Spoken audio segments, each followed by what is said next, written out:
Now, you might think, well, gee, why is he telling me all this? Well, the reason I'm telling you is because if you know about these things, you understand why the person, the Russian woman that you're speaking to, or your new Russian wife, why she reacts in certain ways to various events.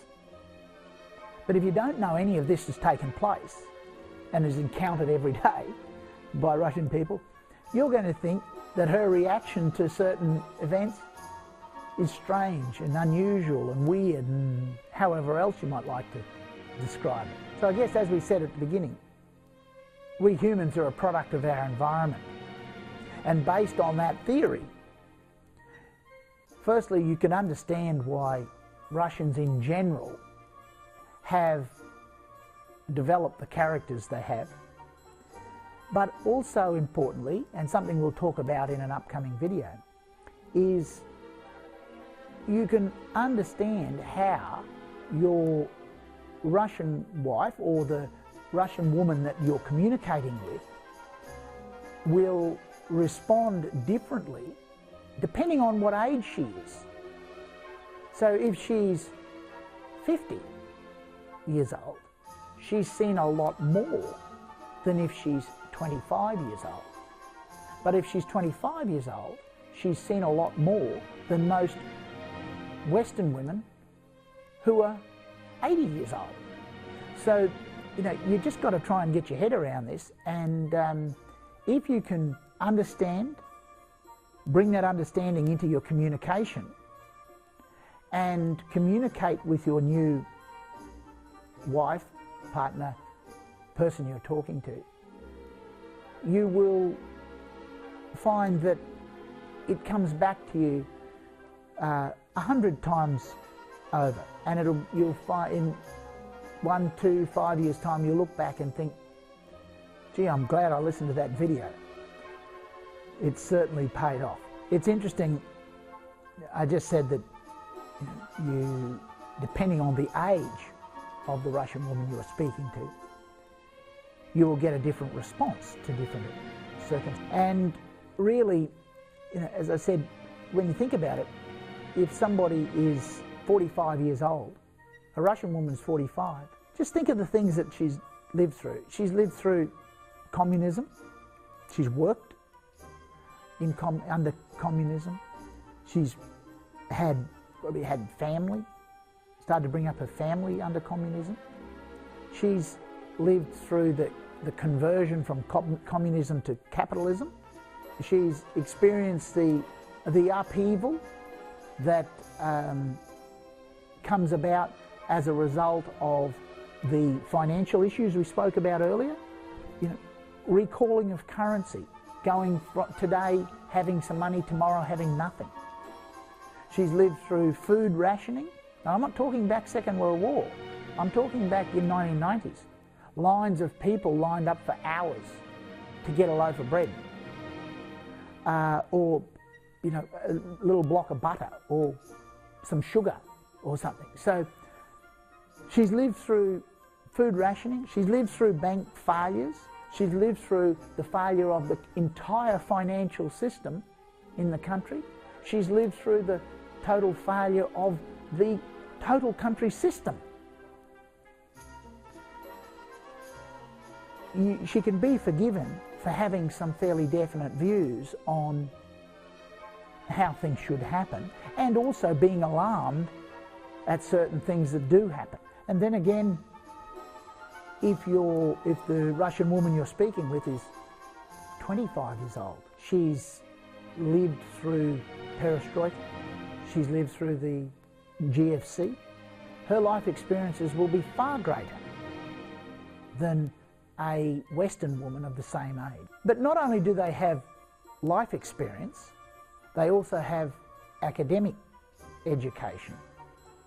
Something that I think I mentioned in a previous video.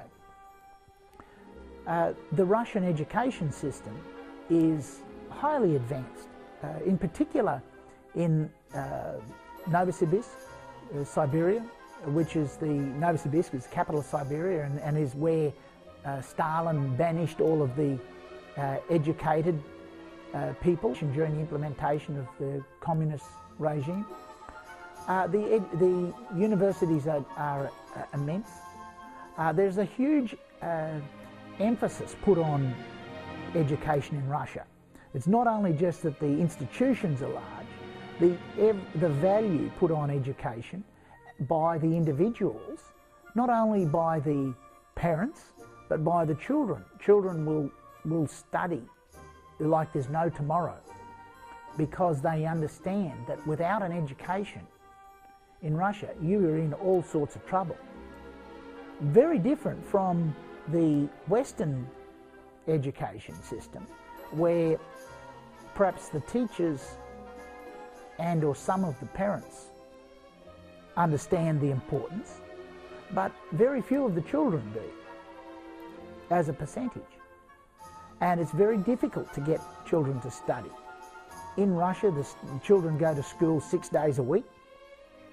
They're highly educated. There's no, oh look, I didn't think about doing my homework, I was watching television. Interestingly enough, the lowest paid occupations in Russia are those of doctors and teachers.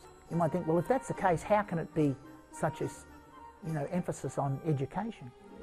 Well, you remember I mentioned earlier, not everything is valued by money. Whilst doctors and teachers are some of the lowest paid occupations, they are also the occupations that are looked up to. If you're a doctor or a teacher, your social status is very high and you're respected. The average income, for example, outside of Moscow and St. Petersburg is something like $300 US per month. And in Moscow, in certain areas of Moscow, it's far greater than that. There's also inequality in the social system, social support systems, such as with age pension. Cities outside of Moscow and St. Petersburg, age pension is in the order of 2,500 rubles, around 2,500 to 3,000 rubles per month, which is around 60, 70 US dollars per month. Whereas in Moscow, it's something like double that, if not more. Apart from age pension, there's no social support.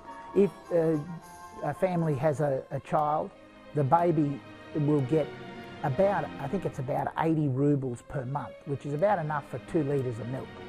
So that's going to be of great help. Somebody who's, if you're the woman that you're speaking with, or your future wife, if she's around 45 years old, 40, 45, whatever, chances are that she will be supporting her mother and father if they're both still alive, or one or both of them are still alive. She will be supporting them, and possibly her children assisting with that too, because remembering what I mentioned earlier, the older people lost everything only just 10 years ago, and so the family is very tight. And for a person at retirement age in Russia is 55 years old. So if you retire at 55 and with nothing, and you're not going to live unless you've got the support of your family. So another issue, when your wife comes to your country, wherever that may be, you're going to need to have discussed what you're going to do about helping her mother and or father if they're still in Russia, helping them financially.